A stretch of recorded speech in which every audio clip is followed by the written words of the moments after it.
একদিন জুমার নামাজ মোট কত রাকাত এবং পড়ার নিয়ম, খুতবার আগে যে বয়ান হয় তখন সালাত আদায় করা যাবে কি, নামাজি ব্যক্তির সামনে দিয়ে যাওয়ার নিয়মটা কি? জুমার সালাত কত রাকাত? জুমার সালাত 2 রাকাত, ফরজ 2 রাকাত। এখন প্রশ্ন হচ্ছে আগে কত রাকাত, পরে কত রাকাত। আগে আমাদের দেশে একটা প্রচলিত প্রতিষ্ঠিত কথা আছে, কাবলাল জুমা 4 রাকাত। এটা আপনার যে হাদিসে এই 4 রাকাতের কথা এসেছে, হাদিসটি অতিশয় দুর্বল।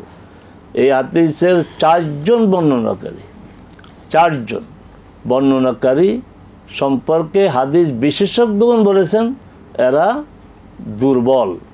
এর মধ্যে আতিয়া আছেন, হাজ্জাজ আছেন, মুবাশশির আছেন, বাকি আছেন। 4 জনের নাম আমি বলে দিলাম। এই 4 জন সম্পর্কে হাদিস বিশেষজ্ঞগণ বলেছেন এদের কাউকে বলেছেন মিথ্যাবাদী, কাউকে বলছেন এরা হাদিসের যে বর্ণনার সূত্রকে আপনার পরিবর্তন করে দেয়া লোক। তো এই হাদিস দ্বারা কীভাবে আপনি 4 রাকাত প্রতিষ্ঠিত করবেন? সহি হাদিসে যান। সহি হাদিস হচ্ছে ঘরে ওযু করবে, মেসওয়াক করবে, শরীরে যদি তেল আপনার লাগাবে, সুগন্ধি লাগাবে, তারপরে হেঁটে মসজিদে যাবে। মসজিদে গিয়ে কারো ঘাড় উপর দিয়ে যাবে না, যেখানে যাবে জায়গা পাবে সেখানে এসে সালাত আদায় করবে 2 রাকাত 2 রাকাত 2 রাকাত করে ইমাম খুতবা দেওয়ার আগ পর্যন্ত। এই কাজটি যে করবে গুফিরা লাহু মা তাকাদ্দামা মিন যামবি, তার অতীতের গুনাহগুলি ক্ষমা করে দেওয়া হবে।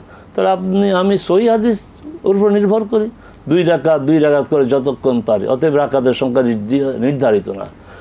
ফরজের পরে যদি মসজিদে পড়া হয় পড়েন তাহলে 4 রাকাত পড়বেন, ঘরে গেলে 2 রাকাত পড়বেন।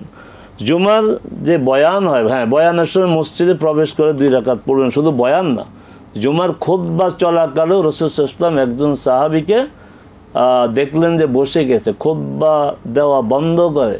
তিনি তাকে জিজ্ঞাসা করলেন, আর রাকাতাইন, 2 রাকাত সালাতকে আদায় করেছো? সে বলল না। তখন রাসূল সাল্লাল্লাহু আলাইহি ওয়াসাল্লাম বলছেন, কুম ফারকা রাকাতাইন, দাঁড়াও এবং 2 রাকাত সালাত আদায় করো। আমাদের দেশে পড়তে দেয় না, এটা অন্যায়।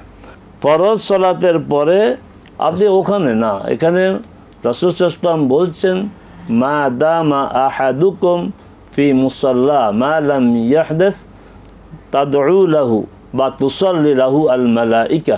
ফেরেশতাগণ দোয়া করতে থাকে যতক্ষণ একজন সালাত আদায়কারী ফরজ সালাতের পর ওখানে বসে থাকে, ততক্ষণ ফেরেশতাগণ মানে সকল ফেরেশতা তার জন্য দোয়া। কি ভাষায়? আল্লাহুম্মা আরহামহু, আল্লাহ তার উপর রহম করো, আল্লাহুম্মা গফির লাহু, আল্লাহ তাকে তুমি ক্ষমা করো। কত বড় মর্যাদা! অতএব কোনো তাড়াহুড়োর দরকার নেই, ওখানে বসে দোয়াগুলো করবে।